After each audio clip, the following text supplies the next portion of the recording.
Mais um episódio do nosso canal do YouTube, Tarciso Manso Convida. Destacando para hoje, ele que é engenheiro civil, empresário, salense, Humberto Barradas Tiziotti. Uma alegria muito grande recebê-lo aqui, Humberto. Ô Tarciso, a alegria é minha estar aqui com você. Gosto muito do seu quadro aí no YouTube. Fico feliz em ter sido convidado. Muito obrigado. Antes de começar a entrevista com o Humberto, quero dizer que o meu visual é garantido pela Grife. Um abraço para a Maria e também o Paulinho e toda a equipe. E essa parte também do visual é do Ateliê Floral, da querida Júlia Bussi. A gente sempre trazendo o melhor visual para que a gente receba os nossos convidados. Barradas Tiziotti, Salles Oliveira. A gente sabe, né, que são duas famílias muito tradicionais e Salles Oliveira, o Orlandino tem um carinho especial. Primeiro, uma proximidade física muito grande. Se você imaginar que Salles, para quem está nos vendo em outra parte do Brasil e do mundo, Salles Oliveira fica apenas a 7 quilômetros de Orlândia. Eu gostaria que você contasse a trajetória da sua família. Lembro muito bem do seu pai, o seu João. Gostaria que você falasse da família Barradas, que é portuguesa com certeza, e Tiziotti fala belo italiano.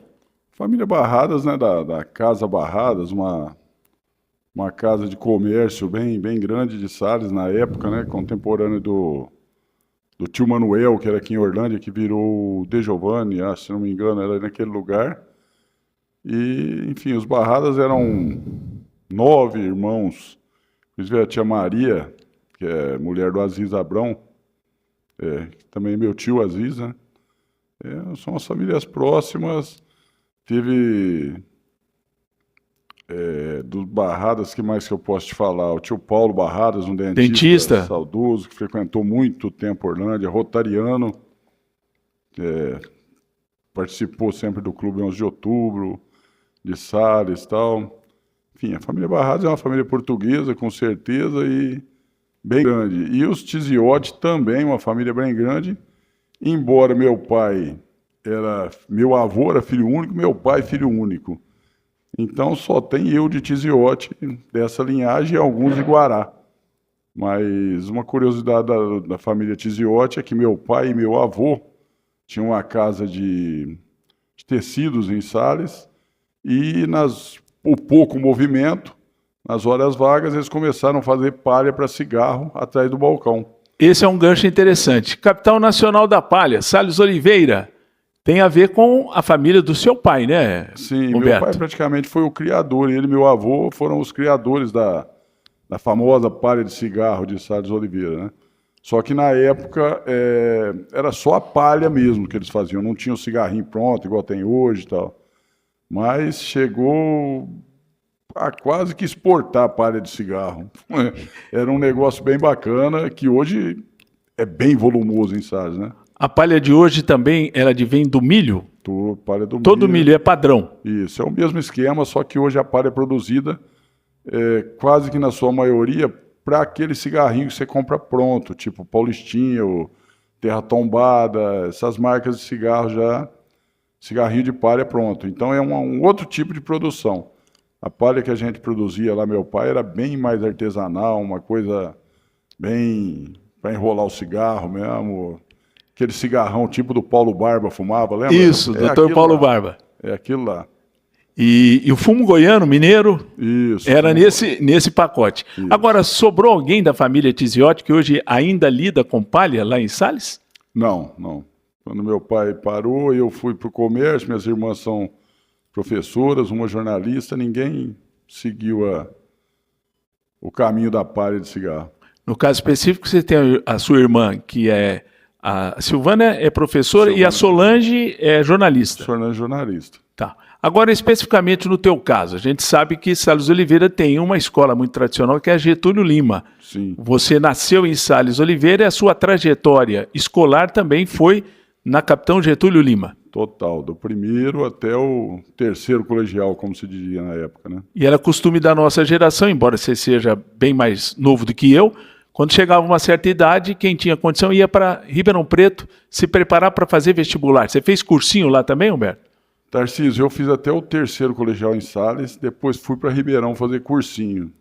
Fiquei 6 meses lá, fui muito pouco no coque, não me adaptei com aquilo, não, Não adaptei com cursinho, parei de estudar e voltei para Sales. E nesse momento eu parei de tentar a Universidade Federal e entrei no Lacerda, em engenharia, do qual fiz 2 períodos e abandonei para trabalhar. 2 períodos seria 1 ano. 1 ano. Cursou o primeiro ano de engenharia. Sim. E eu chamei aqui no começo você é engenheiro. Vamos dar até um spoiler. Você depois, já com uma certa idade, você voltou a estudar. Conte essa história. Sim, eu estava com a vida profissional um pouco tranquila na época e resolvi voltar a estudar.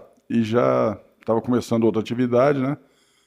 E voltei a estudar com 42 anos, voltei para a engenharia e me formei com 42, com 47 anos. Na Unifran, em Franca. Unifran, em Franca. Tá vendo? Nunca é tarde para pegar o seu diploma. Apesar que eu sinto em você que você tem uma pegada muito forte comercial, né? Sim. Ser comercial e ser atuante, o empresário tem muito disso, né? O empresário é aquele que sabe arrojar, aquele que sabe, de uma certa forma, enfrentar um desafio, e essa característica você teve. Agora, antes do programa a gente estava conversando, você chegou a ser escriturário do famoso Cominde, que tinha agência em Sales Oliveira. Me conte essa sua primeira experiência profissional. Tipo assim, parou de estudar em Ribeirão, o seu João falou, agora você vai trabalhar aqui. Vou trabalhar e fazer o Lacerda por minha conta. E então eu fui trabalhar no Cominde, onde eu fiquei lá por 2 anos e meio, quase 3. E lá realmente foi a escola da minha vida. Lá eu aprendi o que não se ensina na escola. Lá eu tive uma educação financeira fantástica, com professores tipo o seu Ayrton Cândido Tosti, que foi um grande conhecedor da área financeira, o seu Luiz Mioto, muito disciplinador, tal, pai do André Mioto, que foi meu patrão lá também. Que é médico lá em Sales Oliveira. Médico, aqui em Orlândia, em Sales. Sim. Né? E, então eu tive uma escola maravilhosa lá, que é uma educação financeira que eu uso até hoje, e eu adquiri trabalhando no Cominde por 2 anos e meio. E uma coisa interessante que depois, né, o Cominde acabou falindo, na verdade, né? Ou ele foi vendido a um outro banco. Teve um problema, mas quando você saiu, o banco estava funcionando normal. Estava normal. O Cominde era o primeiro banco, chegou a ser o primeiro banco em depósito à vista no Brasil. Quer dizer, estava quase que à frente do Bradesco. Mas eu não sei o que houve, quebrou. Do dia para a noite quebrou. Dia 19 de novembro, né, quebrou o Cominde. Até tem as ações da companhia 19 de novembro, é a massa falida do Cominde. Mas eu saí 6 meses antes do Cominde. 6 meses antes de quebrar, eu me desliguei e fui cuidar dos meus negócios com a Maria, que era a Grife, né, que nós temos até hoje. Tá, mas para finalizar esse episódio seu, quer dizer que a sua passagem por um banco conceituado na época era Banco Comércio e Indústria, e depois reduziram o nome, Cominde, como é o Bradesco, Banco Brasileiro de Descontos. Aí, dentro dessa modernidade que eu acho correto, o nome fica reduzido e passa a ser um nome mais enxutinho. Isso. Essa experiência, portanto, dessas pessoas que trabalhavam lá, que eram seus chefes, foram realmente importantes na sua formação. Sim, porque você ser um bancário em 1982, 84... eu peguei o começo da digitalização do banco, da informatização do banco. Antigamente era tudo naquele livrão. Tudo naquele livrão. Eu peguei já o começo. A coisa ia para o CPD em Ribeirão Preto e devolvia no outro dia. Você fazia a conferência e matava o balanço e tal. Então, trabalhar na contabilidade de um banco era completamente diferente de hoje. Você tinha que entender o que você estava fazendo ali. Entendeu? Era uma coisa... Não era uma coisa mecânica igual hoje. Era uma coisa que você tinha que aprender. Muito bem. E o contato dos gerentes com o cliente, a negociação... É porque o trato, né, nós que estamos aqui olhando para você que está nos assistindo, né, Alberto, era um trato muito pessoal, a figura do cliente com o gerente tinha mais autonomia do que tem hoje no banco, né? Você tem essa análise também da relação do gerente com o cliente num banco hoje? Sim, as negociações eram feitas na própria agência, na mesa do gerente, eram totalmente diferentes de hoje, entendeu? Era um negócio, o gerente decidia muito mais do que hoje. Muito bem, chega mais aqui, Serginho, porque a gente fecha esse capítulo, né, da atividade do Humberto com uma escola que foi o Cominde, e agora começa a Grife na vida do Humberto. Você conheceu a Maria, sua esposa, que vocês formam uma dupla realmente interessante, porque cada um cuidando no segmento. Parece que a sua sociedade primeiro foi com a mãe da Maria, a dona Cida. Explica direitinho isso para nós aí. Como é que foi esse fato? Em que ano que aconteceu, Humberto? Sim, isso aí foi o seguinte, Tarcísio. Eu já trabalhava no Cominde e a dona Cida apareceu com ela já vendia roupa em casa. Aí nós conhecíamos um rapaz que era na época representante da Paco Rabanne, Pierre Cardin e Valentino. Isso era top. Aí vamos abrir uma loja, mas um conceito diferente, onde só vamos vender marca, só vamos vender coisa exclusiva, um negócio mais sofisticado, vamos dizer assim. Aí eu topei de imediato e começamos o negócio, mas sempre com a Maria no comando dos negócios da loja em si, no tete-a-tete ali. E ela tinha vontade de fazer veterinária na época, a Maria fazia cursinho. E um dia, cara, andando de moto, numa XLona aí, eu bati na traseira da outra moto na terra e caímos. Eu caí em cima dela e ela bateu o joelho na pedaleira da moto. E aquilo inchou e tal, e teve que ficar um tempo em casa. Em vez de ficar em casa, veio para a loja e acabou ficando e está até hoje. Parou o estudo, tomou gosto e ficou na loja. Aí daí um ano e pouco, casamos e a dona Cida passou a loja, a parte dela passou para Maria. Porque minha sogra, adoro, ela é uma pessoa assim, diferente. Ela montava um negócio, ou seja, te dava a vara e falava, toma, vai pescar. Porque ela não dava conta de ficar ali dentro, de administrando a coisa e tal.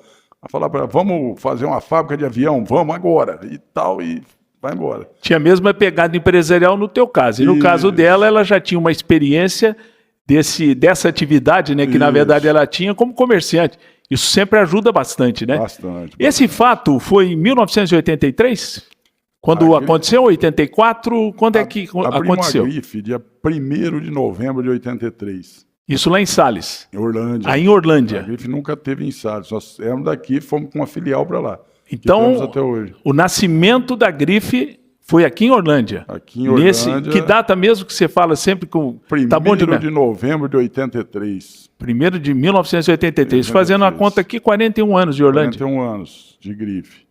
Começamos ali na antiga gráfica do seu Milton Rodrigues. Hoje é onde está ali do lado da pizzaria...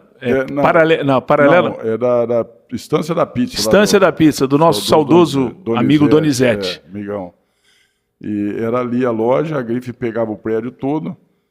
Até o Donizete, vou te contar uma história dele rapidinho que vale a pena. Donizete chegou com a pizzaria, tinha já um rapaz, um cunhado dele funcionando lá no fundo, e ele chegou para funcionar a pizzaria, começar com o delivery dele lá. Aí ele falou, Humberto, eu queria começar aí, como é que faz o aluguel? Eu falei, você vai pagando um pouquinho aí, vai tocando lá.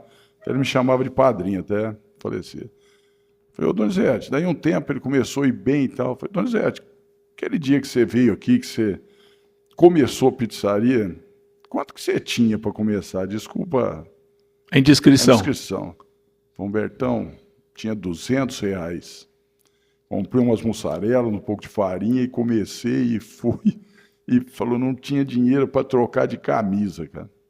Você vê onde que ele chegou. E hoje o filho, né, tá tocando, e a esposa, muito bem, é realmente um exemplo que ele deixou. Um exemplo. É um momento oportuno da gente prestar sua homenagem ao saudoso amigo Donizete, que eu sempre encontrava no Banco do Brasil, e eu brincava com ele. Ele falou, agora acabou o dinheiro do Brasil. O Donizete chegou para fazer o depósito. Acabou não, vai encher o dinheiro do Brasil.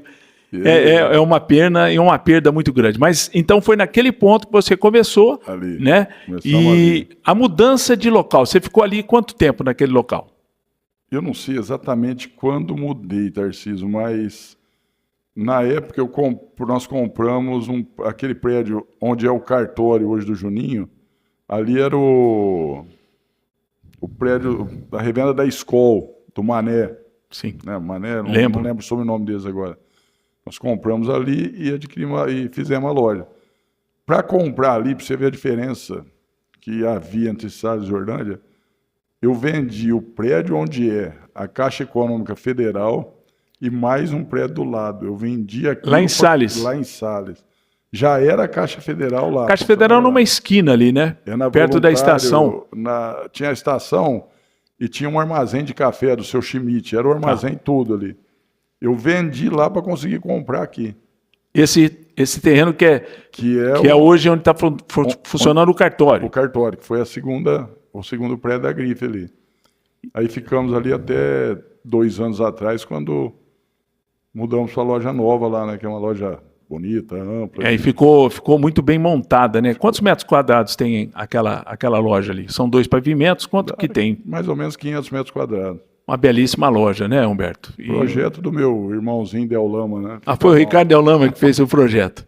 Tá, e vocês sempre ficaram com esta pegada de trabalhar com grifes diferenciadas, é isso? Diferenciadas, sempre um negócio diferenciado. Tem uma curiosidade da grife, que alavancou a empresa, que tornou a grife conhecida.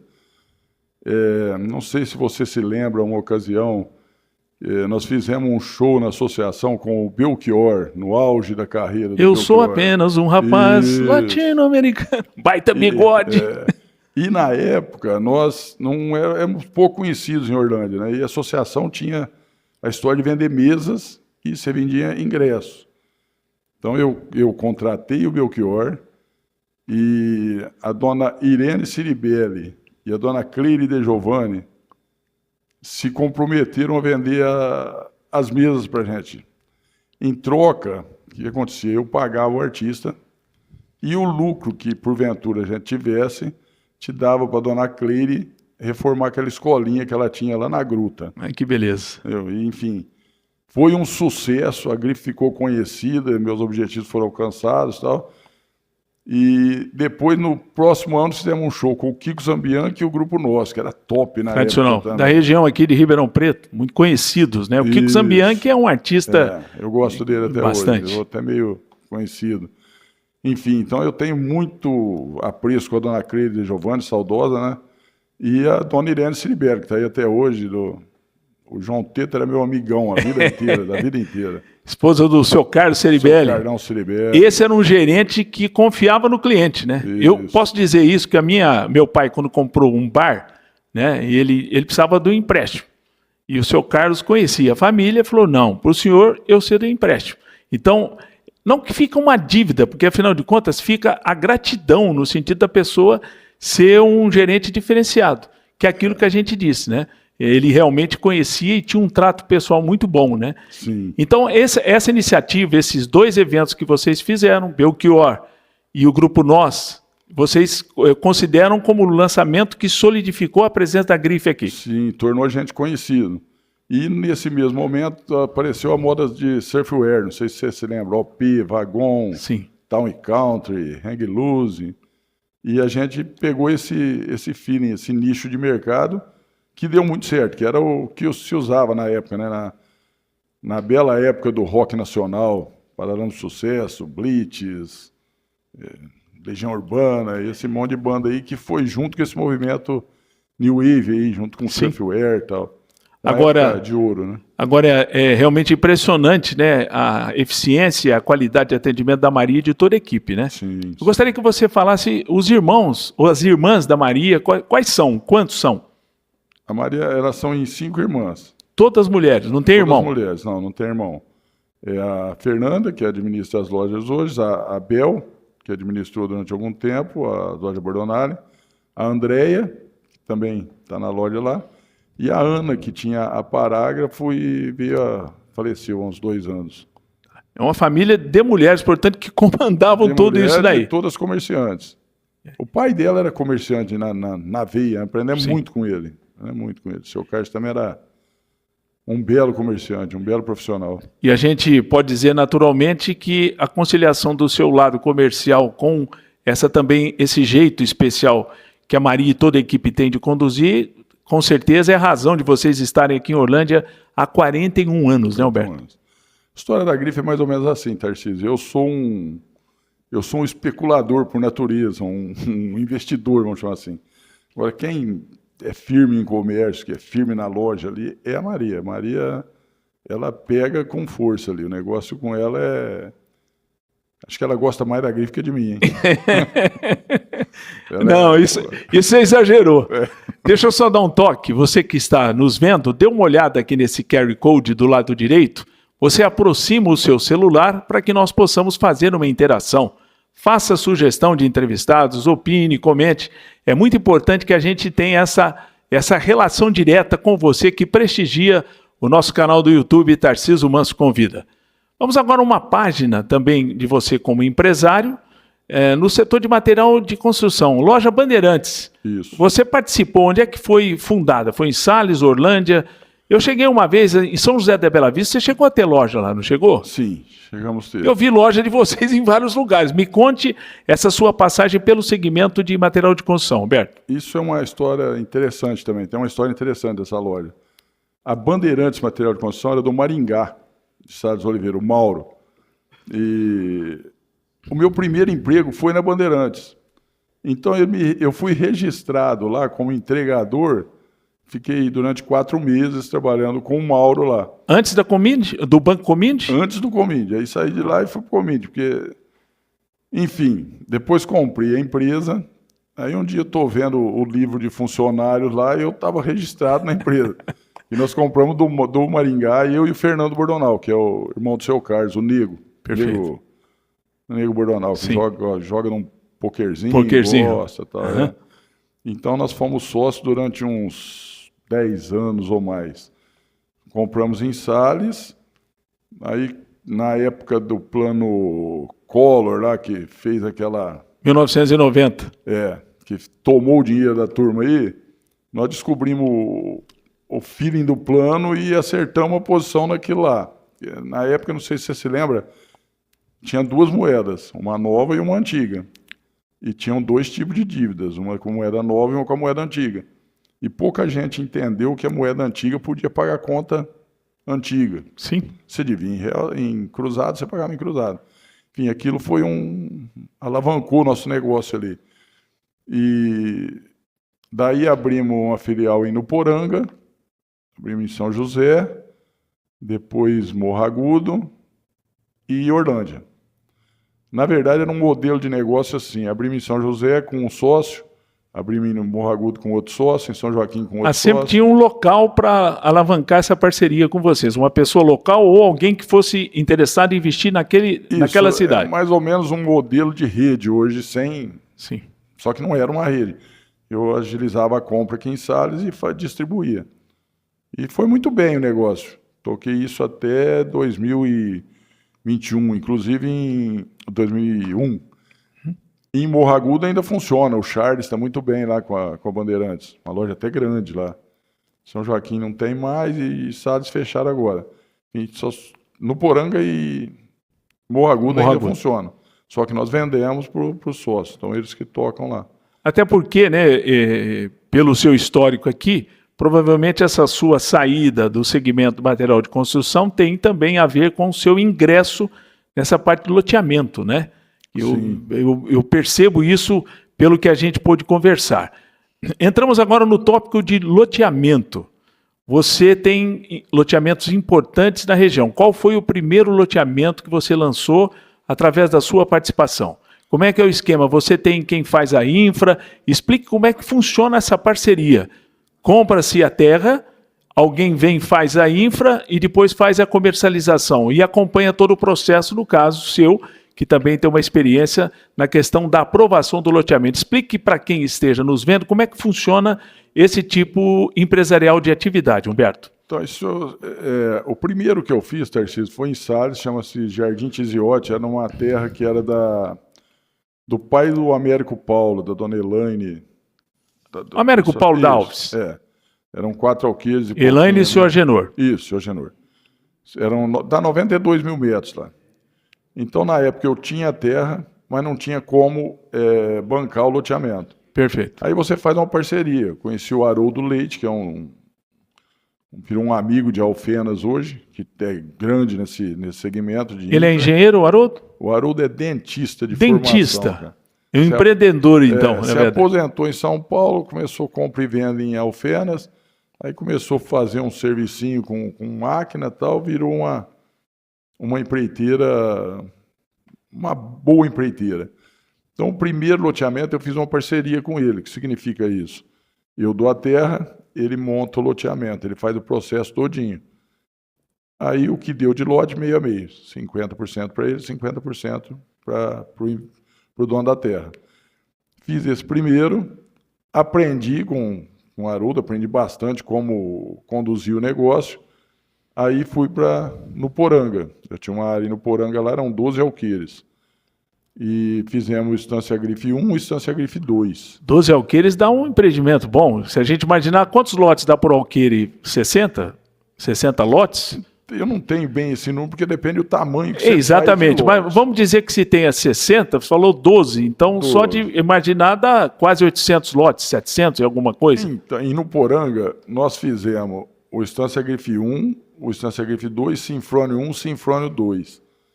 Esses 4 empreendimentos deu 1.540 lotes. 1.500 lotes. Isso nós já fazendo, aí a gente já fazia o processo todo. Eu tinha a terra, entrava com o projeto do Del Lama, do loteamento, leva no Grapoab, que o Grapoab, você sabe Sim. como funciona. Aqui em São Paulo, você leva, eles criaram um órgão que chama-se Grapoab. Aqui lá nada mais é que você trata tudo num lugar só. Ou seja, você questões ambientais, urbanismo, tudo ali. Isso. Você vai na prefeitura, pega as diretrizes, ou seja, o que você tem que fazer. Monta o projeto, aprova na prefeitura e vai para o Grapoab. O Grapoab distribui CETESB, Secretaria da Habitação, Meio Ambiente, né? E daí, se tiver... Agora, essa característica de Grapoab só existe em São Paulo, dos estados brasileiros? Então, eu já atuei em São Paulo e em Minas. Em Minas, você faz tudo na prefeitura e respeita algumas autarquias, como a Copasa, CEMIG. Aqui não, aqui o Grapoab distribui isso. O Grapoab aprovou, está pronto, você pode tocar a obra. Entendeu? Então, é um facilitador o Grapoab. Apesar de ser um fantasma para quem... Sim. se inicia nisso, mas é simplesmente um facilitador. E você vai levar tudo num lugar só, ele vai distribuir, volta tudo num lugar só. Agora, você conseguiu implantar em Nuporanga, tem pronto lá 1.600 lotes, você me falou 1.200? 1.540 lotes. 1.540. Todos estão ocupados ou parte deles? Não, então a ocupação é boa, mas deve estar hoje em torno de 60%. 60%, que daria... Ocupado não significa que não foram vendidos. Certo. Nós seguramos lá uma quantidade de lotes, porque pegamos o começo, a hora que entrou a pandemia, esfriou tudo. Só uma pausa. O Serginho está chegando mais perto. Você vai me ajudar a fazer uma conta. Você disse que tem hoje 600 lotes, 600, 700 ocupados. A gente imagina 4 pessoas por lote. A gente imagina que praticamente a cidade de Nuporanga dobrou com esses lotes. É isso, Humberto? Eu fiz conta errada. Considerar os outros que ainda não foram ocupados. É mais ou menos isso, mas ali no Poranga tem uma população flutuante bem forte devido à Seara, né, JBS hoje. Sim. Então vende-se muita procura por imóvel, é muito grande o pessoal que vem trabalhar nessa JBS. Entendeu? Mas a conta é essa, sim. Se você fizer a conta da população de Nuporanga no censo, esse empreendimento quase que dobraria a população. Esses lotes, por exemplo, em Nuporanga, 10 por 20, qual é a dimensão que normalmente se utiliza, por exemplo, lá em Nuporanga? A média é 10 por 23. 10 por 23. Temos alguns maiores, alguns menores. Mas é esse padrão aí, que é um bom padrão para os dias de hoje. Então, nós temos até agora, você mencionou aquele primeiro empreendimento em Sales e depois você foi para Nuporanga. Alguma outra da cidade, da região que você levou esse seu trabalho e tem loteamentos feitos ou já encaminhados? Nós temos um empreendimento já que é o mais habitado, mais ocupado, que é em Guará. Chama-se Jardim Rio Verde. Esse loteamento já praticamente terminou as vendas e já está com... Ele deve estar com 90% de ocupação. De ocupação é assim, construída, casas construídas, já habitado. Esse foi foi um fracasso de início e depois foi um sucesso de venda e ocupação. Porque a gente não dominava o local, sabe? Então ficou meio... Mas o pessoal lá tem um esquema de Minha Casa Minha Vida com a Caixa, chama-se Aquisição Terreno e Construção, que lá funciona muito bem. Então embalou com isso aí, maravilha. Se você analisar hoje a situação do mercado imobiliário, para quem está nos vendo, a sua análise que você faz do momento, hoje, esse interesse pela habitação e o que o governo federal e estadual estão fazendo tem sido suficientes ou precisa algum outro tipo de trabalho, Humberto? Tarcísio, o projeto de habitação do governo, da Caixa Federal, que são esses financiamentos para Minha Casa Minha Vida, principalmente, isso é uma maravilha, isso funciona muito bem para quem quer uma casa para morar. Isso não é uma modalidade de financiamento para se investir. Tem gente que acha que vai lá, vai financiar, vai fazer uma parcela, vai pagar com aluguel e vai se dar bem. Não é isso. Mas a filosofia de fazer a pessoa fazer uma casa, sair do aluguel e pagar uma parcela menor que o aluguel daquilo que é dela, é muito bom. Até porque nós estamos falando de pessoas que estão muito naquele segmento de interesse social, né? Sim. Interesse social é o sonho da casa própria. Portanto, a pessoa jamais vai atrás disso, de financiamento de caixa, pensando eventualmente de botar alguém e alugar, né, nesse segmento. E a gente percebe que, sem dúvida, dos agentes financeiros, a Caixa Econômica Federal é a principal instituição de financiamento nesse segmento habitacional, né, Humberto? Desse segmento de interesse social é a principal, quase que a única.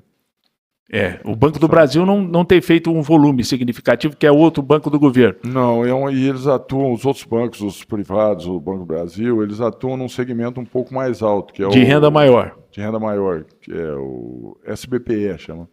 Perfeito. Bom, essa parte do loteamento, eu gostaria, na sequência da nossa entrevista, eu sei que você tem uma intensa participação em entidade beneficente.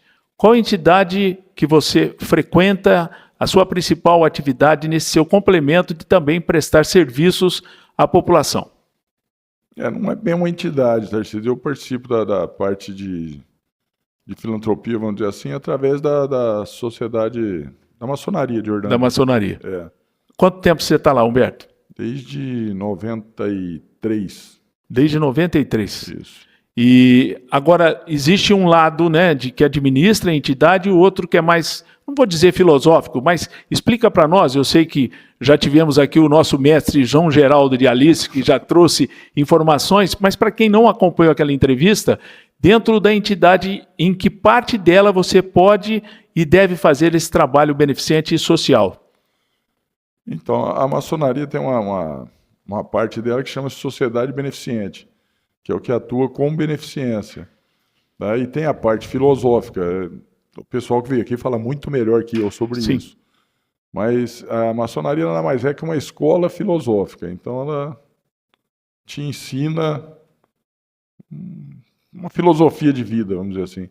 E tem essa parte filantrópica, que é da Sociedade Beneficente, que a gente ajuda algumas entidades aí sempre de forma a não aparecer. Aliás, é a própria estrutura da família. Esquecemos de mencionar os seus filhos. Você tem 2 filhos, né, Humberto? 2 filhos. 2 filhos. Tem o Raul e a Bruna. Os 2 estão engajados nos seus negócios? Não, o Raul é agrônomo. Tem uma empresa relacionada com agronomia em Batatais. Em Batatais. Isso. E a Bruna está no comércio. Tem uma loja de moda infantil. Bom, a gente deixou esse último tema de maneira proposital, porque é um tema que tem despertado muita atenção num modelo diferente para a cidade de Sales Oliveira. Na minha juventude, né, costumava muito até de pegar, já fui até de trem para Sales Oliveira. Eu sou antiguinho sim, pode ter certeza. E tinha os bailes ali no Clube 11 de Outubro. Quando foi fundado o Clube 11 de Outubro? Que fica perto da Getúlio Lima. Explique para quem não conhece esse clube, a importância desse clube dentro da cidade, Humberto. Então, o Clube 11 de Outubro, Tarcísio, você ia lá de trem, eu fui vivi a melhor fase da minha vida dentro do Clube 11 de Outubro. Era o local onde a juventude, o pessoal de Sales se divertia na época, né? E como todo clube, virou um modelo meio que falido. Você vê aqui a história do CREL, A história mesmo da Recre em Ribeirão, de outros clubes que estão em baixa. Alguns ainda se sustentam, e o Clube de Sales, infelizmente, na década de 2002, não, 2006, 2007, há uns 10 anos, ele fechou. E algumas ações trabalhistas acabaram levando para leilão, e, enfim, estava um matagal naquilo. E não teve lance nos leilões, aí veio para uma venda judicial. E nessa venda judicial, minha empresa acabou comprando o clube. E isso há 4 anos. E resolvemos remodelar. Ou seja, dentro de pouco tempo vai estar funcionando de novo, não como um clube, mas quase que com a mesma filosofia. Quer dizer, vocês Desculpa aí, né? Vocês conseguiram preservar, né, aquela estrutura do próprio clube, agora com uma visão particular privada. Isso. Naturalmente vocês compraram. E como é que vai ser utilizado esse espaço com a participação propriamente da sua empresa? Como é que isso vai funcionar? Nós reestruturamos o salão de festas, remodelamos, fizemos um salão moderno, projeto Del Lama também, muito bacana ficou. E a parte de piscina, quadra e os salões do fundo, fizemos uma bela academia, bem moderna. Fizemos a quadra com grama sintética, 3 quadras de beach tênis e a piscina. Isso a gente chama da área de esportes do clube.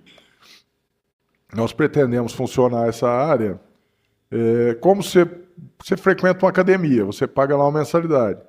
Você vai pagar uma mensalidade e frequentar, além da academia, piscina, o barzinho com shows, tal, com happy hour, essas coisas, as quadras de beach e a quadra de futebol society. Mas é um negócio muito bacana, tá ficando bem legal. É coisa assim de quem viveu aquilo e gosta daquilo, porque é um empreendimento bem grande para os padrões atuais de Sales, vamos dizer, os padrões anteriores, né? Vai ficar uma coisa muito bacana, muito legal. E a gente está procurando deixar unir o passado com o presente, deixar uma coisa lá que lembre o passado, mas que seja moderna. E eu acredito que vai ficar um sucesso. Tanto é que o projeto do Del Lama não precisa falar que vai ser um sucesso, né? Então eu posso dizer para quem está nos vendo que é como se fosse uma academia e com algum conteúdo também de um bar. E quando tiver um casamento, um evento social, a pessoa poderá alugar? Seria isso, Humberto? Então, são 2 negócios. A parte do salão é para isso, é para um aluguel, para um casamento, para locação e eventos que nós vamos promover. Perfeito. Então será eventos e festas, essa parte do salão, que nada interfere na parte de esportes. Então são negócios distintos. Você vai pagar uma mensalidade lá e usar a parte esportiva o dia que você... O que me parece bastante interessante, lá em Sales, dos que eu conheço, é o Centro de Lazer, que é um salão municipal da prefeitura. Tem algum outro local assim que tenha esse tipo de... Só salões municipais, né? Tem o salão lá conhecido como Salão do Facão, que é lá em cima, um salão bacana, até bem grande, mas não é climatizado, nada. Esse salão lá que nós fizemos é uma coisa diferente. Isso também tem não só um conteúdo empresarial, mas uma coisa meio intimista sua, né? Que você nasceu lá, sim, frequentou. Sim, é o que eu estou te dizendo. É uma coisa assim, bem pessoal. E se você for colocar isso, for fazer pesquisa comercial e tal, é um investimento exagerado. Vamos dizer assim, para o nível de negócio, seria uma coisa que poucos fariam.